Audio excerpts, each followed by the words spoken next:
दोस्तों आपके फरवरी की अंतिम तारीख को होता था, अब ये जो है आपके 1 फरवरी की तारीख को होता है। कमाल की बात ये है कि इस बार संडे था दोस्तों, और आप सभी जानते हैं कि संडे को जो है हमारा जो शेयर मार्केट होता है वो बंद होता है, स्टॉक एक्सचेंज बंद होता है। लेकिन आज बजट स्पेशल होने के कारण जो है आज संडे को शेयर मार्केट जो है ओपन रहा भारत के अंदर, ये भी आपको ध्यान रखना है, ठीक है।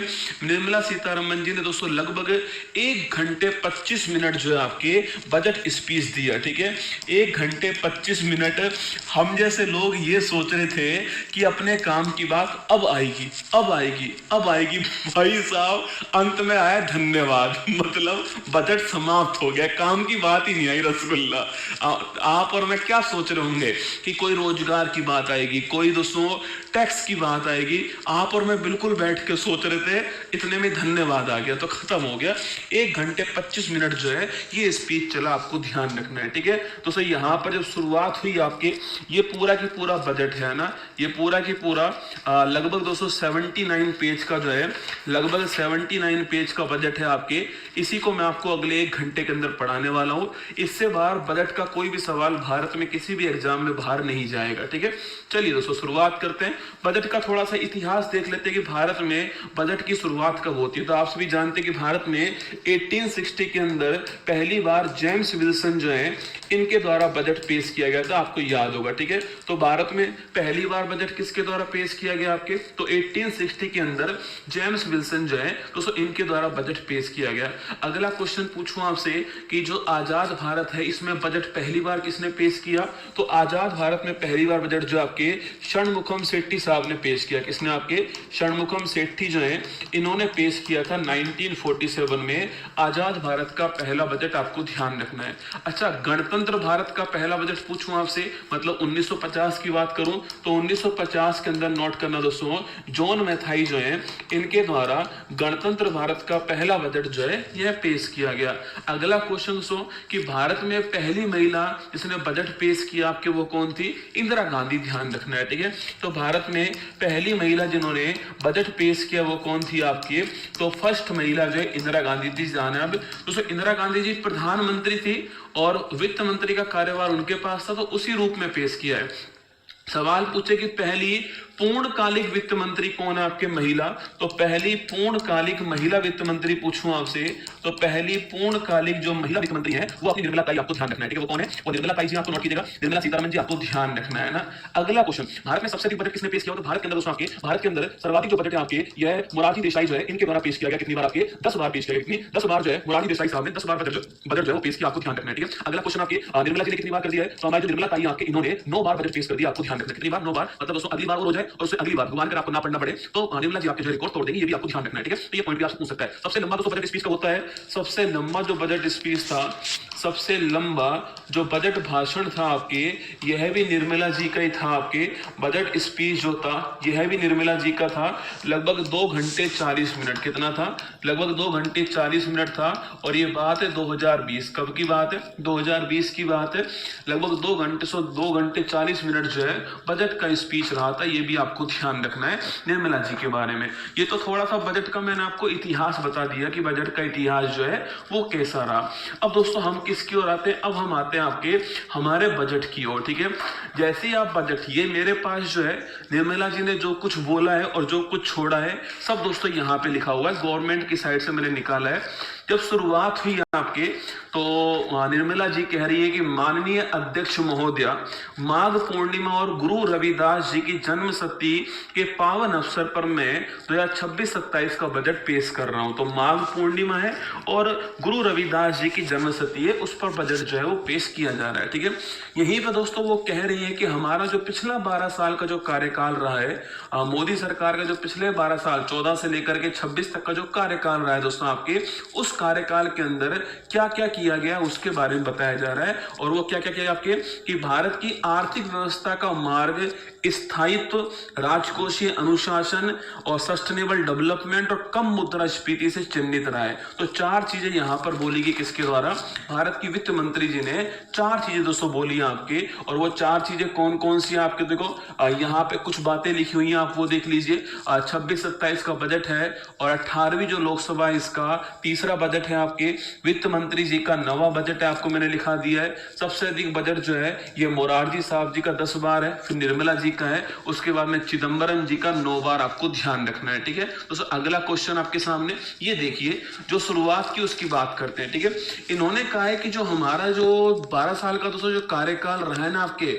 उसमें 4 चीजें रही हैं। हमने इकोनॉमी को ग्रोथ करने के लिए 4 चीजों पे बल दिया है। ठीक है, किस किस पे दोस्तों आपके, पहला बल दिया हमने स्टेबिलिटी के ऊपर, किसके ऊपर, स्थायित्व के ऊपर। दूसरा बल दिया हमने राजकोषीय अनुशासन, जिसको कहते हैं फिस्कल डिसिप्लिन, राजकोषीय अनुशासन जो है इस पर बल दिया है। ठीक है, तीसरा बल दिया हमने इन्फ्लेशन कंट्रोल करने पर, किस पे बल दिया है, कम मुद्रास्फीति जो है आपके, इस पे बल दिया है। ठीक है, और फोर्थ हमने बल दिया है किसके ऊपर, सस्टेनेबल डेवलपमेंट के ऊपर, पर्यावरण को ध्यान में रख के विकास के ऊपर। ये हमारे पिछले 12 वर्षों का अचीवमेंट है। क्या बोला है, ये हमारे पिछले 12 जो वर्ष है उनका अचीवमेंट जो है, ये 4 पॉइंट उन्होंने कहा आपको ध्यान रखना है। ठीक है, इसके बाद दोस्तों इन्होंने कहा है आपके, देखिएगा सेकेंड पैराग्राफ में क्या लिख रही हैं आपके, सेकेंड पैराग्राफ में ही लिख रही हैं ये कि अगर भारत जो है वो 7% दोस्तों विकास दर हासिल किया है भारत, तो उसके लिए हमने क्या क्या किया उसकी बात कर रही है। ठीक है, हमने रोजगार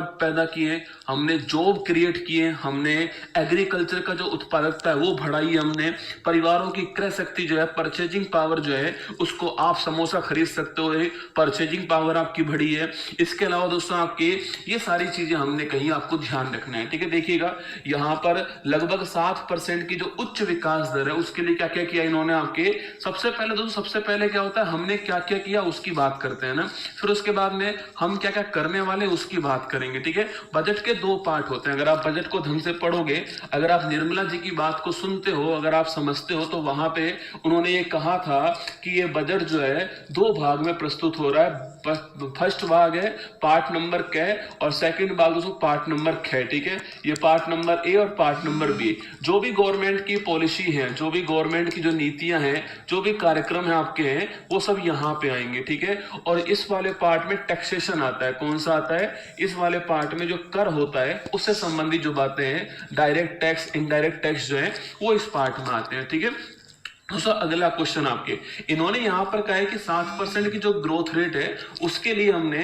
एनर्जी सिक्योरिटी, इसके अलावा आयात जो है, जो हम बाहर से मंगाते हैं उस पर निर्भरता कम करना, इसके अलावा दोस्तों आपके पैसे को आपके विवेक के साथ में खर्च करना, इसके अलावा मौद्रिक स्थिरता लेकर आए हम लोग, आपके पब्लिक जो सार्वजनिक निवेश इस पे जोर दिया गया है, सरकार के कार्यों का नागरिक को लाभ प्राप्त हो सके इस पे बल दिया गया है, और घरेलू विनिर्माण क्षमता जो है इस पर बल दिया गया है। मैं छोटा सा रिक्वेस्ट शुरुआत में कर रहा हूं, जिनको ऐसा लगता है कि हमारे बजट काम का नहीं है, या फिर जिनको ऐसा लगता है कि हम कहीं और से 10 मिनट में पढ़ लेंगे, वो वहां से आराम से पढ़ लीजिए। ठीक है, मैं चाहता हूं कि आप कमेंट बॉक्स में वही लोग रुके रहे यहाँ पर जिनको पूरा बजट समझना है, जिनको पूरा बजट पढ़ना है।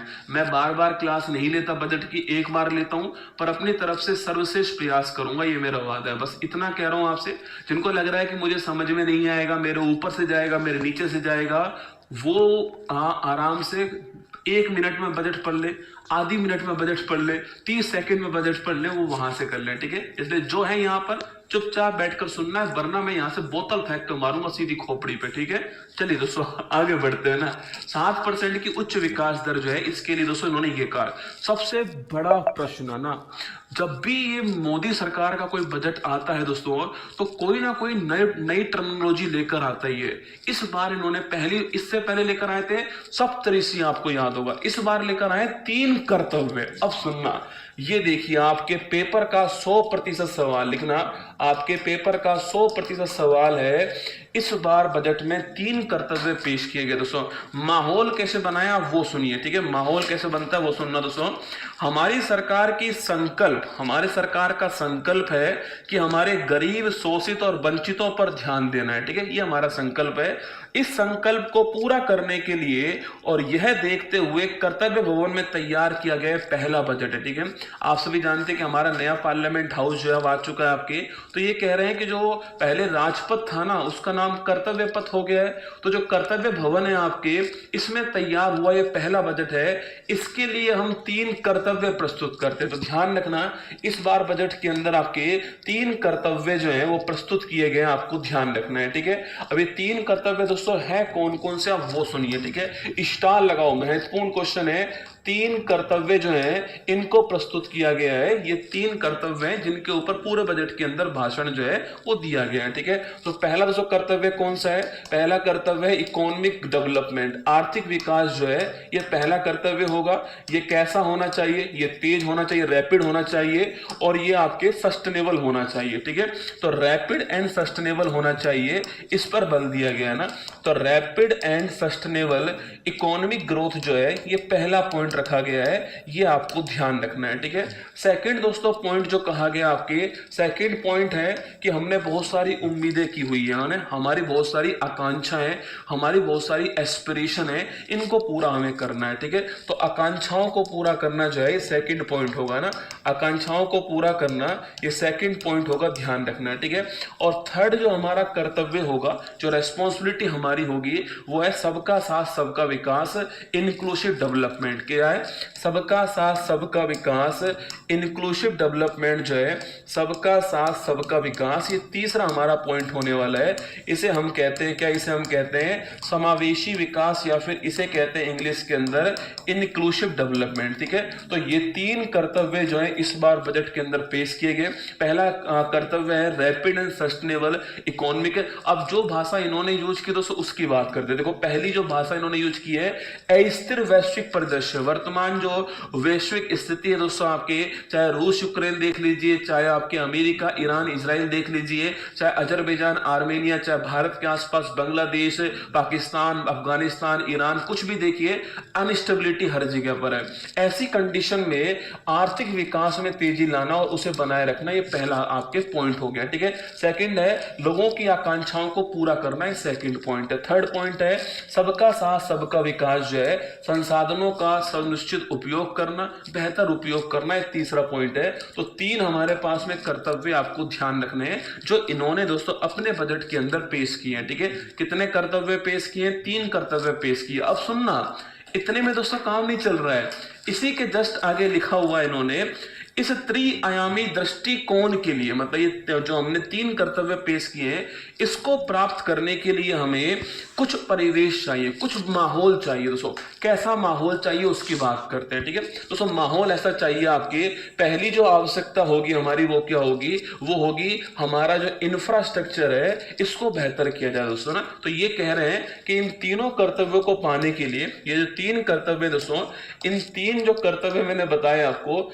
इन तीन कर्तव्यों को अगर हमें पाना है, इनको पाना है, तो हमें क्या चाहिए? हमें चाहिए पहला आपके बेहतर इंफ्रास्ट्रक्चर। क्या चाहिए हमें? बेहतर इंफ्रा चाहिए, आधारभूत संरचना जो है आपके, बिजली, पानी, सड़क, स्वास्थ्य, ये सारी सुविधाएं हमारे पास होनी चाहिए, ये आपको ध्यान रखना है। ठीक है, सेकंड दोस्तों, हमारे पास मजबूत वित्तीय क्षेत्र हो। ठीक है, कैसा हो? मजबूत हमारे पास में वित्तीय क्षेत्र हो, फाइनेंशियल सेक्टर हमारे पास में हो। इसे कहते हैं दोस्तों, इसमें कौन आता है? जैसे बैंकिंग हो गया, कौन हो गया?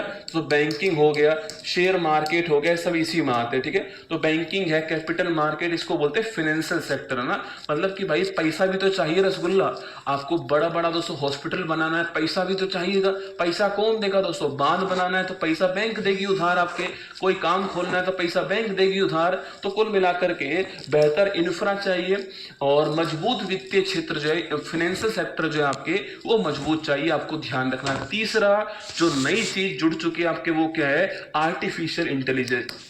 तीसरा दोस्तों एआई जो है आपके, इसका भी सपोर्ट चाहिए। तो तीन कर्तव्यों के लिए तीन आवश्यकताएं। सुनना, पेपर में जो सवाल पूछा जाए उस पर फोकस करना है। तीन कर्तव्य पूछा जाए तो तेज और आपके सतत विकास करना, आर्थिक विकास करना, आकांक्षाओं को पूरी करना और समावेशी विकास। इन तीन कर्तव्यों के लिए तीन आवश्यकताएं कौन कौन सी? तो आपके वो है बेहतर इंफ्रास्ट्रक्चर, मजबूत वित्तीय क्षेत्र और एआई, आपके आर्टिफिशियल जो इंटेलिजेंस है इसके ऊपर बल करना। ठीक है, देखिए आपके यहाँ पर जो लिखा हुआ वो दिखाता हूं आपको। पहली आवश्यकता है ढांचागत सुधार करना, सेकंड आवश्यकता है एक मजबूत वित्तीय क्षेत्र उपलब्ध करवाना, तीसरी जो आवश्यकता है वो क्या है? आर्टिफिशियल जो इंटेलिजेंस है इसको बढ़ावा देना, तो तीसरी आवश्यकता है। ठीक है दोस्तों, आगे सुनिए, आगे ये क्या बोल रही है? आगे बोल रही है ये एक सुधार एक्सप्रेस की बात करती है। नई दोस्तों खबर सुन लो आपके, है ना। हाँ, सोना चांदी महंगा होगा, सस्ता होगा। अरे मैं वो पढ़ाने नहीं आया दोस्तों, वो आपको न्यूज चैनल में पढ़ाएंगे। सोना चांदी महंगा सस्ता, ये सस्ता वो महंगा।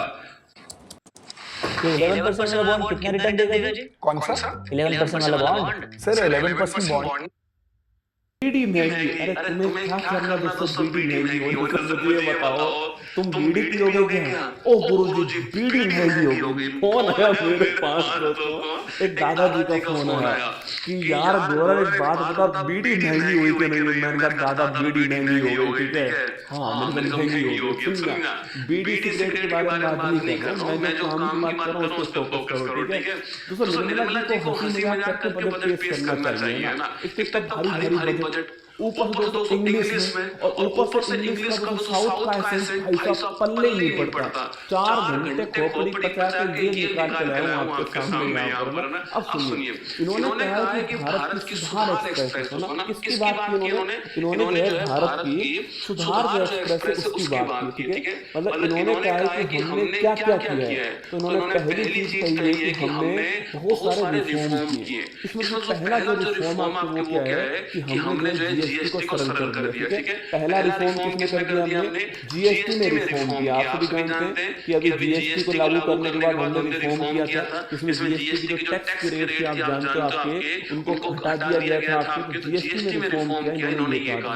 इन्होंने कहा कि हमने 350 रिफॉर्म किए, कि हमने 350 से सुधार हमने किए हैं। ये इन्होंने अपनी सुधार एक्सप्रेस, इसको नया नाम दिया है, ये सुधार एक्सप्रेस है। इसमें 350 जो रिफॉर्म किए गए, बहुत सारी कमेटियां जिसको हमने बनाई यहाँ पर आपके, और रोजगार को बढ़ाने का काम किया है हमने, जो उत्पादकता उसको बढ़ाने का काम किया है, और विकास की गति को तेज करने का काम किया। इनके लिए हमने रिफॉर्म किया, ठीक है? और देखिए यहाँ पे क्या लिखा हुआ है आपके, और भारत की सुधार एक्सप्रेस। ध्यान रखना, पेपर में कभी सवाल पूछे सुधार एक्सप्रेस क्या, तो नोट कीजिएगा। सरकार ने रोजगार का सृजन करने, उत्पादकता और विकास को गति तीव्र प्रदान करने की दिशा में व्यापक आर्थिक सुधार किए। कितने किए? 350 सुधार किए। इसमें से जीएसटी को सरलीकृत करना, श्रम संहिता और अनिवार्य गुणवत्ता नियंत्रण आदेशों के विवेकीकरण सहित आपके सुधार किए। बहुत सारी कमेटियां जो हमने बनाई है। तो सुधार एक्सप्रेस जो आपके सुधार एक्सप्रेस जो है इसकी बात जो यहाँ पर कही गई, आपको ध्यान रखना है, ठीक है? चलिए दोस्तों आगे बढ़ते हैं। इसके बाद उसको क्या कहते हैं? इसके बाद में ये जो आपके सामने यहाँ पर अब आप दोस्तों बात करते हैं कि जो विकसित भारत हमारा होगा,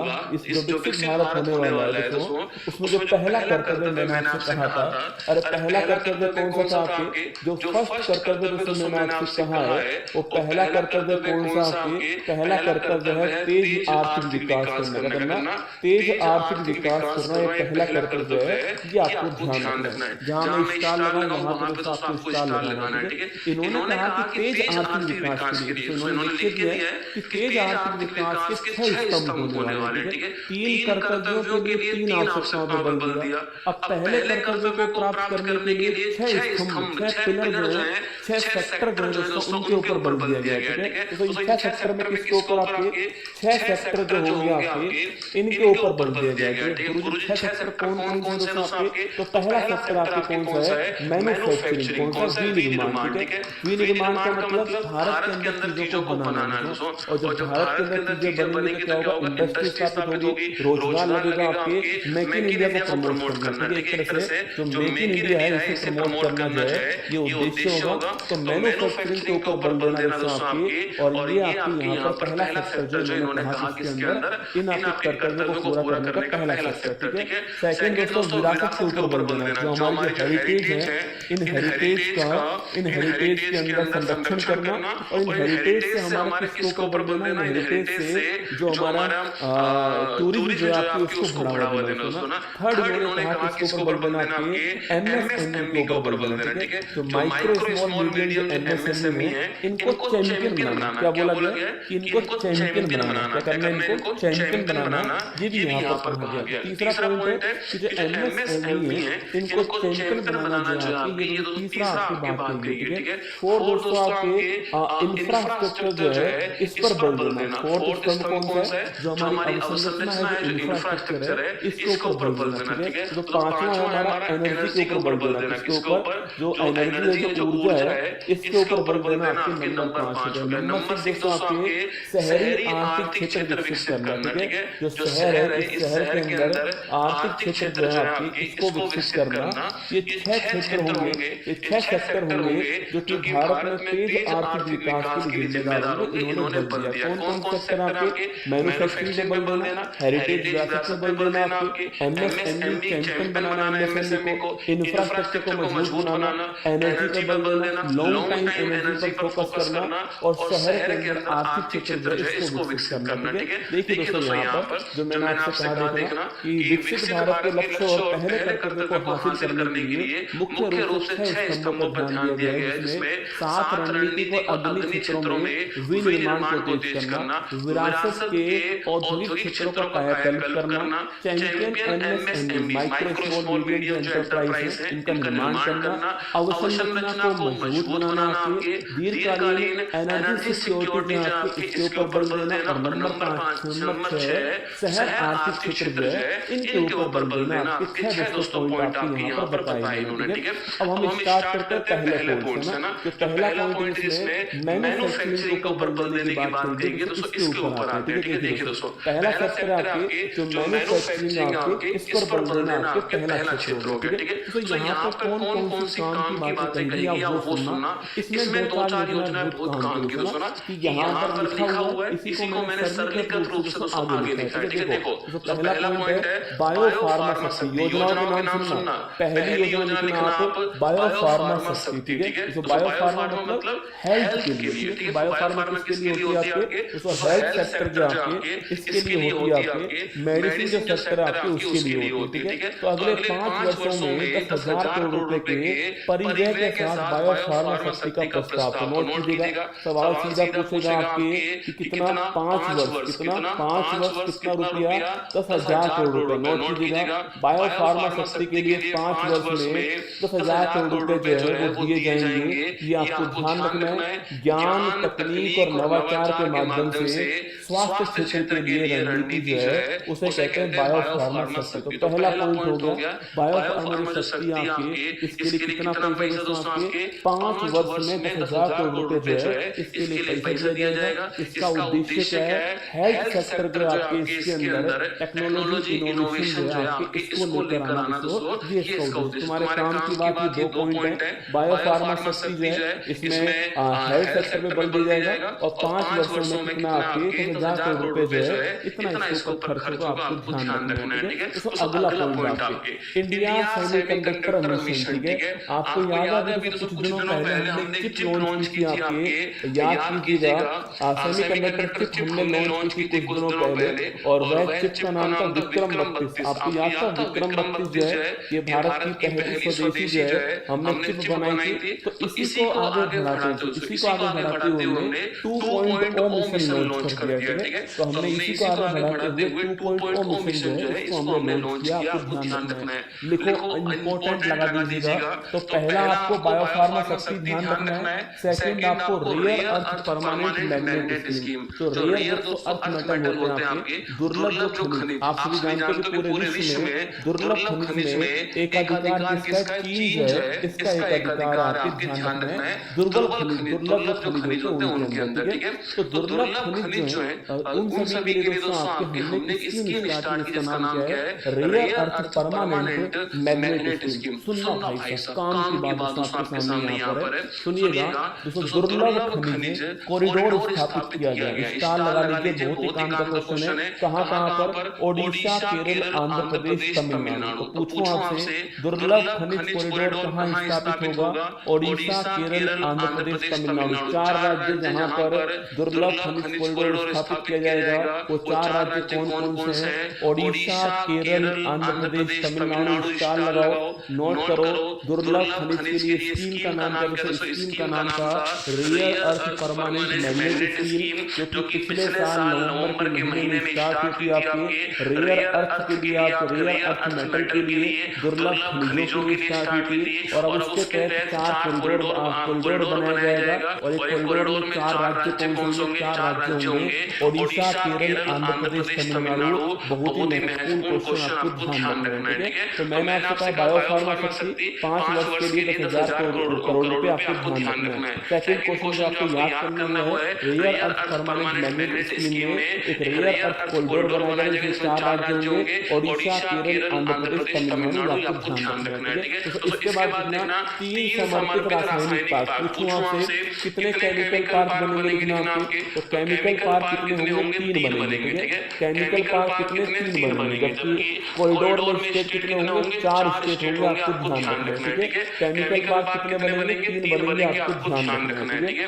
अगला क्वेश्चन दोस्तों, कंटेनर जो होते हैं आपके, इसके विनिर्माण की योजना स्टार्ट हुई है और इसमें भी पैसा उतना ही है 5 वर्ष के लिए 10,000 करोड़ रुपए, कितना पैसा है, 5 वर्ष के लिए 10,000 करोड़ रुपए। तो मैंने आपको एक तो बायोफार्मा लिखा दी, बायोफार्मा शक्ति योजना जो है इसके अंदर भी पैसा कितना है आपके, इसके अंदर भी पैसा जो है 5 वर्ष के लिए 10,000 करोड़ रुपए, और जो कंटेनर विनिर्माण सुविधा इसके लिए पैसा कितना है आपके 5 वर्षों के लिए 10,000 करोड़ रुपए जो है, इसके लिए पैसा दोस्तों आपको ध्यान रखना है, ठीक है। इसके बाद दोस्तों ये लोग उसके बाद आपके वस्त्र कपड़े की ओर आगे, देखिए वस्त्र उद्योग के लिए कुछ कार्यक्रम इन्होंने स्टार्ट करा। जैसे पहला कार्यक्रम आपके राष्ट्रीय फाइबर योजना, ठीक है। फाइबर से रेशा कौन कौन सा होता है आपके, रेशम हो गया, ऊन हो गया, जूट, जूट को आप जानते हो ना, जूट जो है इसको बोलते हैं गोल्डन फाइबर, क्या बोलते हैं जूट को, गोल्डन फाइबर कहते हैं, आपको ध्यान रखना है, ठीक है। तो रेशम है, ऊन है, जूट है,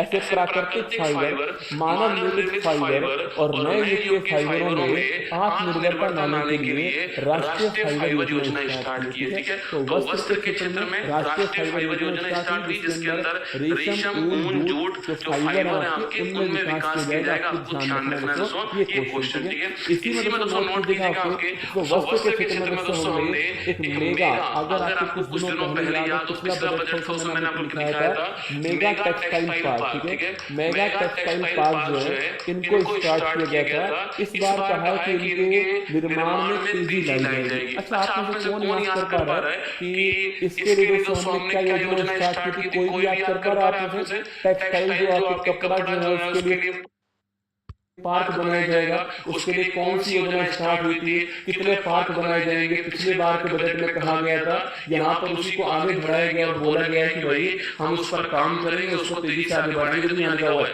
चुनौती के स्तर पर मेगा टेक्सटाइल पार्कों की स्थापना की जाएगी, कि यहाँ पर लिखा हुआ है कि हम स्पीड के साथ में मेगा टेक्सटाइल पार्क जो है इसको स्थापना करेंगे। मित्र योजना, वेरी गुड सुना, कौन सी योजना थी आपकी, योजना का नाम था मित्रा योजना, ठीक है।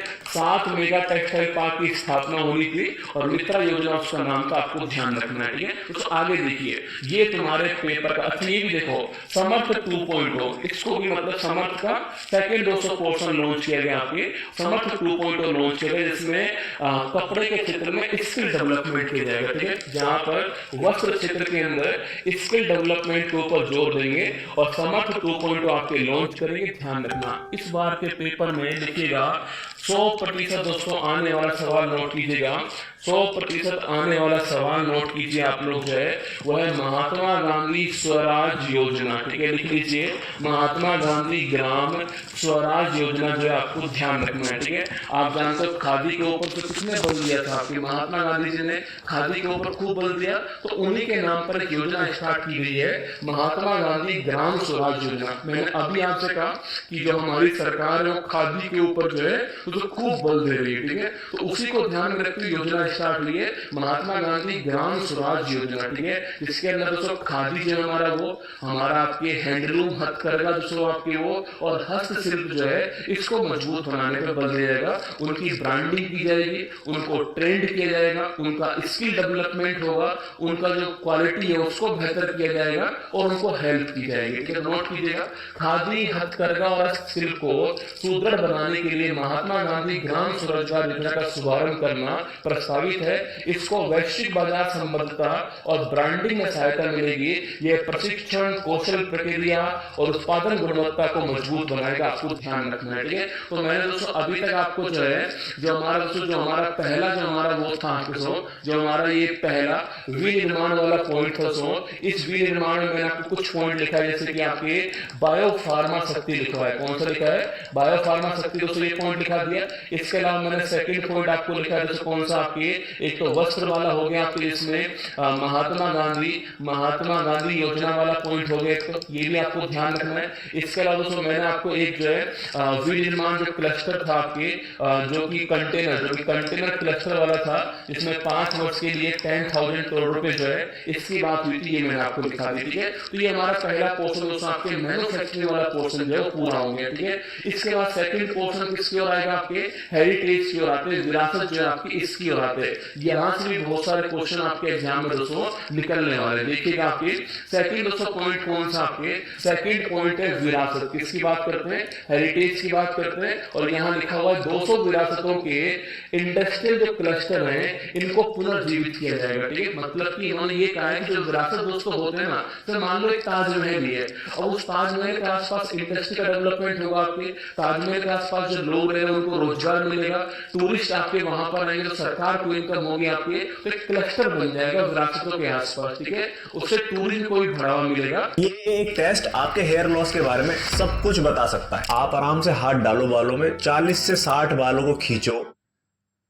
तो विरासत जो है आपके उनको सेलेक्ट किया गया, यहाँ पर आपको ध्यान रखना है। ठीक है, तो अगला पॉइंट आपके तीसरा है, मैंने कहा था ना एमएसएमई में इसको सेंटर बनाना, नोट करना, जो हमारे माइक्रो स्मॉल मीडियम जो एंटरप्राइज है, जो हमारे सूक्ष्म लघु, कौन सा आपके सूक्ष्म लघु जो मध्यम उद्योग है आपके, इन सूक्ष्म लघु मध्यम उद्योग को चैंपियन बनाने पर बल दिया जाएगा। और इनके लिए 3 तरह की सहायता दोस्तों होने वाली है। कौन सी सहायता, इक्विटी सहायता होने वाली है, नकदी सहायता होने वाली है और पेशेवर सहायता, मतलब कि बिजनेस में हेल्प की जाएगी इनको, इक्विटी की सहायता मिलेगी इनको और नकदी सहायता मिलेगी। ठीक है, इक्विटी सहायता में एक योजना स्टार्ट हुई, इसका नाम है एसएमई विकास निधि। लिखना, इक्विटी सहायता के अंदर एसएमई विकास निधि जो है इसको लॉन्च किया गया। ठीक है, लिखना, इक्विटी सहायता के अंदर एसएमई विकास निधि जो है इसको लॉन्च किया गया है। और कितना रुपया आपके 10,000 करोड़ रुपए। एक चीज तो आपके लिए आसान कर दे बजट में, लगभग दोस्तों सभी के लिए जो है इतना ही पैसा दिया गया, तो आपके दिमाग में लोड नहीं लेना पड़ेगा कि यहाँ पे लिखा हुआ दोस्तों, यहाँ पे देखिए दोस्तों आपके यहाँ पे लिखा हुआ है 10,000 करोड़ रुपए का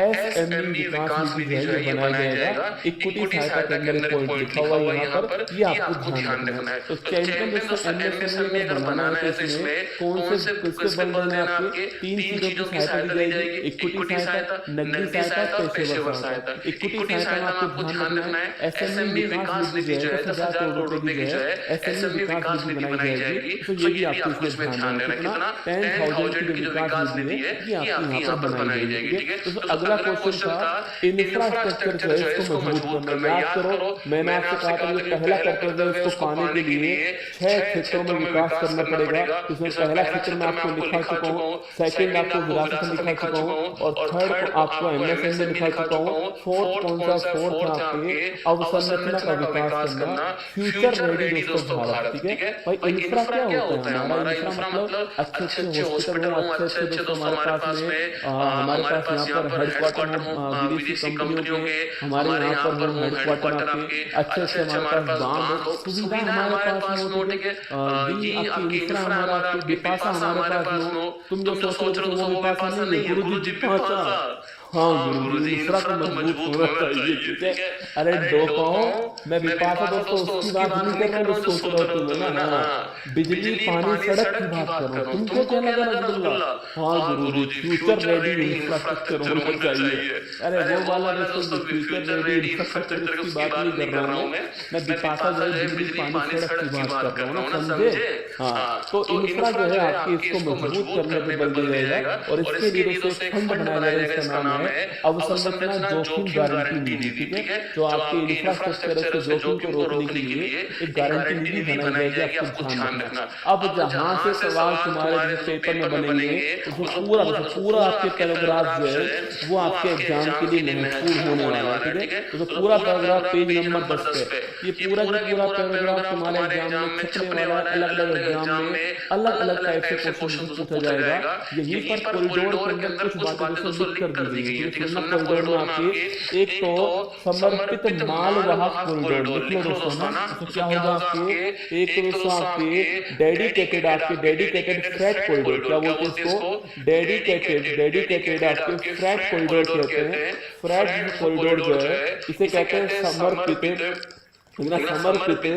मालवाहक कॉरिडोर, क्या बोलते हैं इसको, समर्पित मालवाहक कॉरिडोर कहते हैं। नोट कीजिएगा। और एक कहां से कहां तक बनेगा आपके, तो पश्चिम बंगाल में स्थान है डानकुनी। कौन सा स्थान है, पश्चिम बंगाल में डानकुनी स्थान है। और यहाँ से गुजरात में सूरत जो स्थान आपके यहाँ तक बनेगा, ठीक है। तो पश्चिम बंगाल के डानकुनी से गुजरात के सूरत तक जो है आपके नोट कीजिएगा एक डेडिकेटेड फ्रेट कॉरिडोर, ठीक है। ये स्थान कौन सा होगा, ये स्थान ईस्टर्न इंडिया हो गया, ठीक है।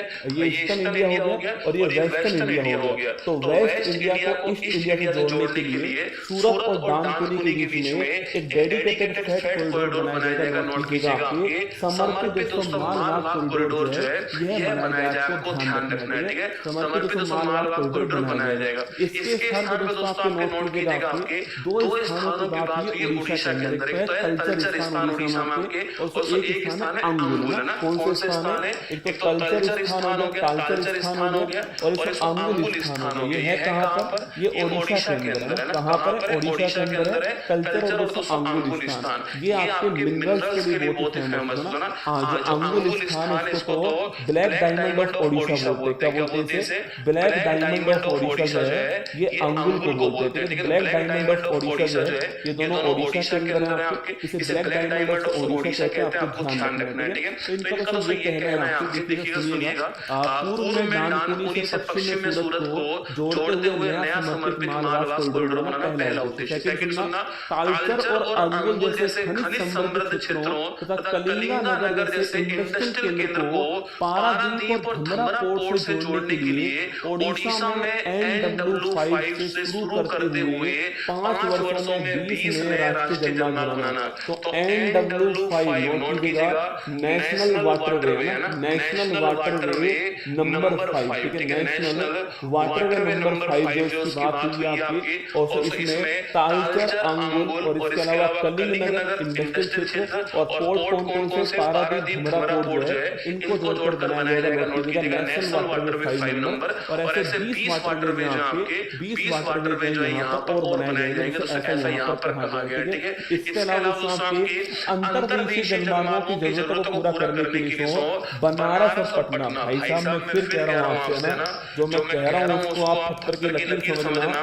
पेपर में सवाल जबरदस्ती पूछे जाएंगे आपसे। बनारस और पटना के अंदर जहाज मरम्मत सुविधा लिख लो आपके, जहाज मरम्मत सुविधा। देखो कुछ लोग है ना, मैंने बजट स्टार्ट करा, जब मैं अंत करूंगा तब तक बोलेंगे गुरुजी ऊपर से जा रहा है, गुरुजी नीचे से जा रहा है, गुरुजी बीच में जा रहा है, गुरुजी समझ नहीं आ रहा, गुरुजी नींद आ रही है। तो वो तो बोलते रहेंगे, ठीक है। जिस दिन पेपर में आएगा ना उस दिन भी देखना ऊपर से नीचे से बीच में से सब जगह से जाएगा सवाल, ठीक है। तुम्हारी तार करते हुए जाएगा, ध्यान रखना। तो लिखो बनारस और पटना के अंदर जहाज मरम्मत सुविधा जो इसको भी डेवलप किया जाएगा, आपको ध्यान रखना। बहुत ही बढ़िया क्वेश्चन है। जहाज मरम्मत सुविधा कहाँ पर आपके, बनारस पटना दोस्तों स्टार लगा के अपनी कॉपी के अंदर नोट करो। अगला पॉइंट सुनो, अंतर्देशीय जलमार्ग है आपके, जो मतलब कि आपके अंतर्देशीय जलमार्ग देश के अंदर ही आपके और पानी का यूज करते हैं, नदियों का यूज करते हैं जलमार्ग है ना। अंतर्देशीय जलमार्ग और तटीय पोत परिवहन का हिस्सा 6% से बढ़ाकर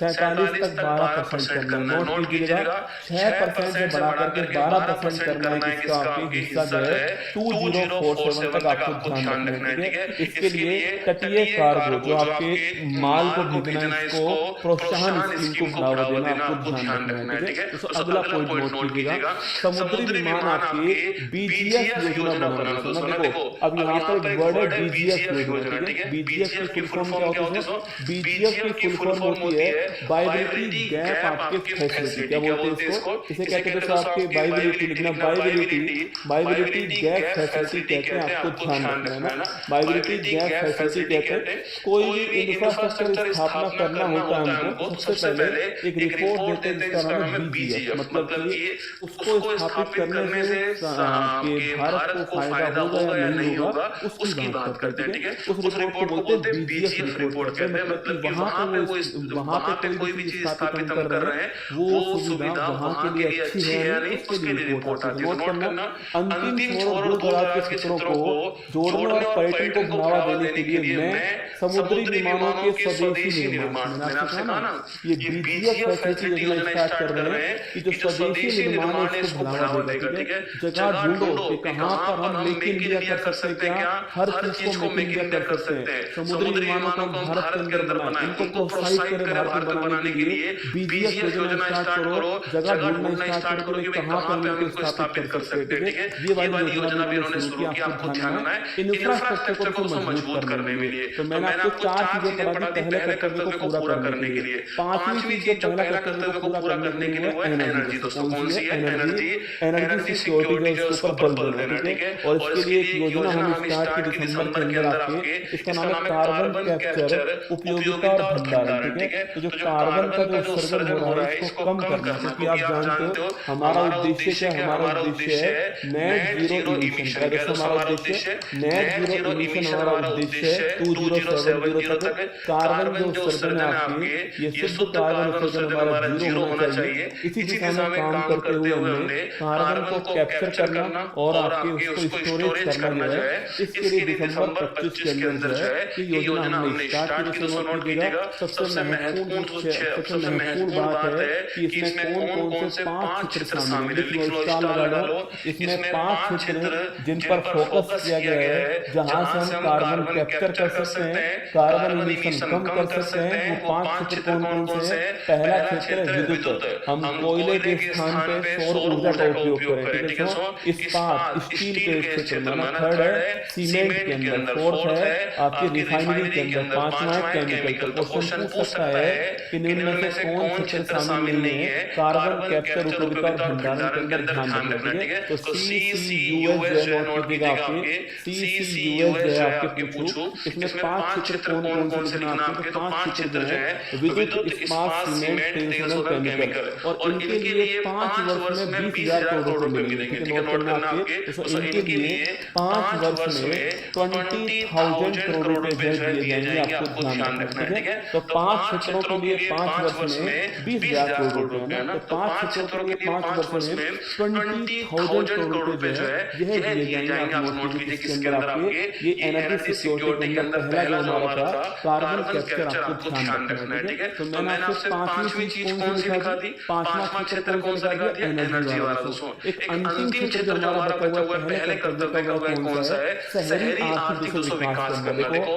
ये भी क्वेश्चन एग्जाम में आएगा, 100% नोट कीजिएगा, शहरी आर्थिक विकास को बल देना। और शहरी आर्थिक विकास के लिए नोट करना आपके 7 उच्च गति रेल कॉरिडोर, नोट कीजिए शहरी विकास के लिए 7 हाई स्पीड रेल कॉरिडोर बनाए जाएंगे। 7 हाई स्पीड रेल कॉरिडोर जो है वो बनाए जाएंगे, ये आपको ध्यान रखना है, ठीक है। तो शहर के आर्थिक विकास के लिए 7 हाई स्पीड रेल कॉरिडोर बनाए जाएंगे। 7 कौन से? दोस्तों मुंबई पुणे बनेगा, पुणे हैदराबाद बनेगा, हैदराबाद बेंगलुरु बनेगा, हैदराबाद चेन्नई बनेगा, चेन्नई बेंगलुरु बनेगा, दिल्ली वाराणसी बनेगा और वाराणसी सिलीगुड़ी बनेगा। ध्यान रखना, ठीक है। तो 7 आपके जो कॉरिडोर आपके बनाए जाएंगे। अब पेपर में सवाल 7 में पूछ सकता है कौन सा घोषित है, कौन सा घोषित नहीं है, ये क्वेश्चन भी आ सकता है, ठीक है। तो मुंबई पुणे हैदराबाद बेंगलुरु, हैदराबाद चेन्नई, चेन्नई बेंगलुरु, दिल्ली वाराणसी, वाराणसी सिलीगुड़ी। एक छोटी सी रिक्वेस्ट उन